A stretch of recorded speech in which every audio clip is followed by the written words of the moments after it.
तो बच्चों मैंने भी बताया कि परिमल क्या है।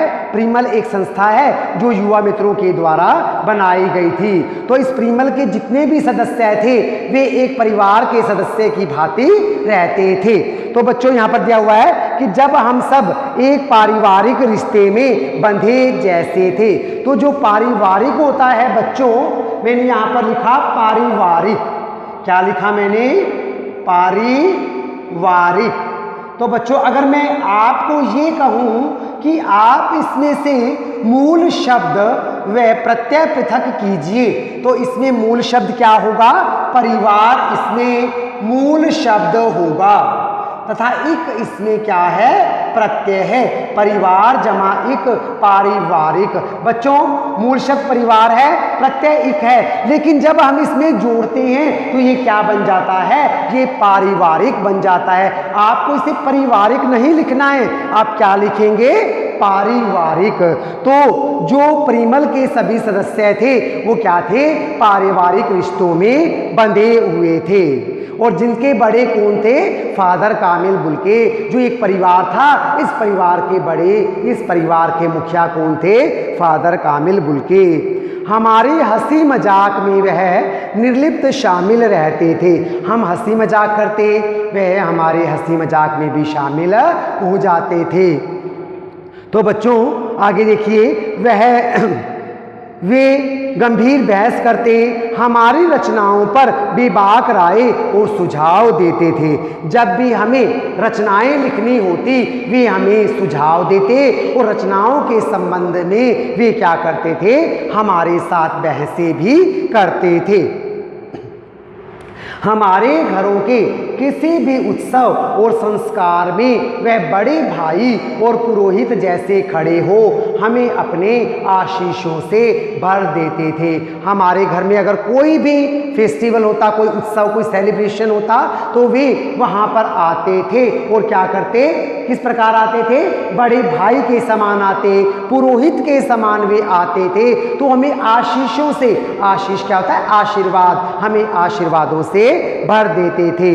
मुझे अपना बच्चा और फादर का उसके मुख में पहली बार अन्न डालना याद आता है। बच्चों मैंने सारांश के अंतर्गत आपको बताया था कि जब उनके पुत्र का जन्म हुआ था तो वे उनके घर गए थे, तथा पहली बार उनके मुख में क्या किया था? अन्न डाला था। किसके मुख में? उनके पुत्र के मुख में।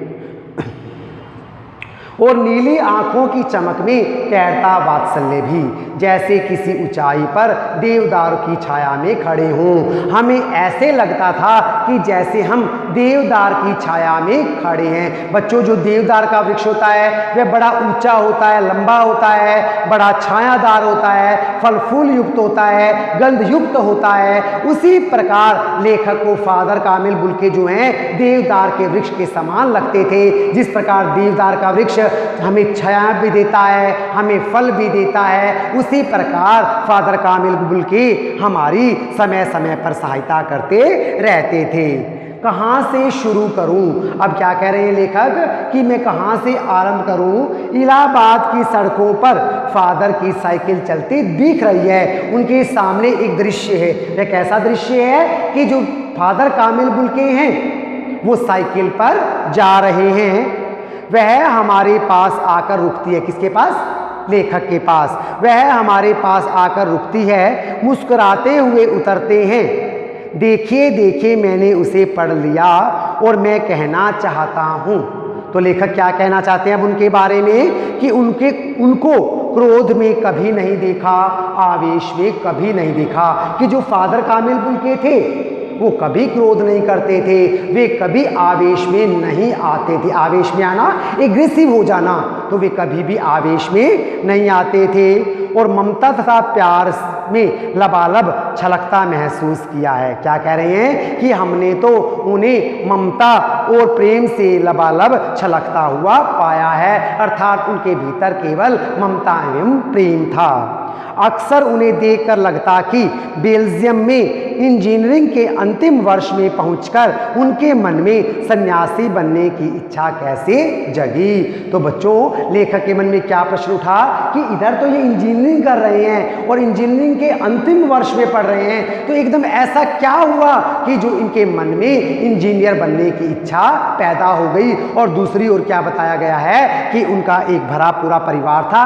कौन कौन उनके परिवार में? 2 भाई, 1 बहन, माँ और पिता सभी थे। और उसके पश्चात भी वो क्या बन रहे थे?